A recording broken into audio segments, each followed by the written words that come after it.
عادة ما أصحو من النوم بين الساعة 5 و5 ونص. دائما ما أبدأ يومي بأداء صلاة الفجر، تشعرني بطمأنينة النفس والسكون والرضا.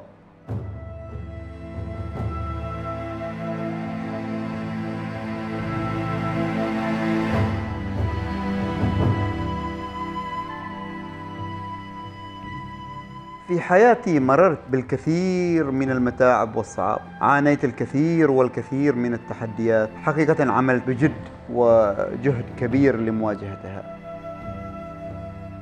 ما زلت أتذكر جيدا تاريخ الثلاثاء 17 يونيو 97. أمانة قطعت هذه المسافة سير على الأقدام من منطقة الخوير إلى مقر سكني في وادي عدي.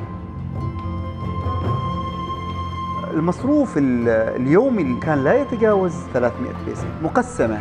200 بيسة كانت تصرف لوجبة غداء، وهي كانت عبارة حقيقة عن كيك وعصير. أما 100 بيسة المتبقية فكنت أحرص على شراء جريدة، دائما أبحث عن فرصة عمل جديدة.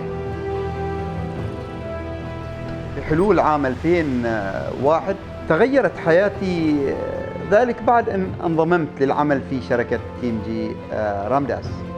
بفضل الله تعالى رقيت إلى وظيفة مدير أول في عام 2011، حيث أنني أدير إدارة موارد البشرية والتنسيق الخاصة بمجموعة المنتجات الاستهلاكية.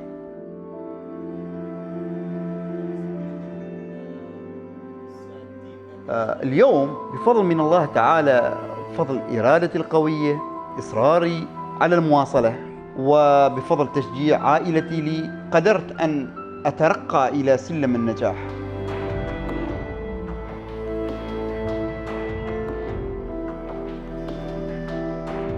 تشعر بالرضا عندما ترى البسمة والفرح على وجوه العائلة، وأشعر بأن ما أقوم به هو إنجاز بعينه. تعلمت تحمل المسؤوليات من والدي. إخواني وأخواتي تعلمت منهم التضحيات.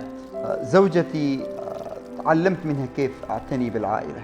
تعلمت من أبنائي كيف أوفر الرعاية الكاملة لهم.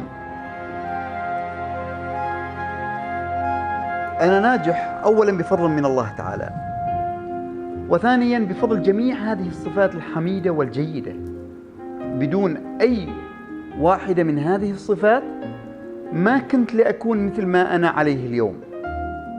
أتمنى من المولى جلت قدرته أن أتمكن من نقل جميع هذه الصفات الجيدة والحميدة إلى أبنائي، فدائما أؤمن بأنهم هم المستقبل المشرق لي وللعائلة.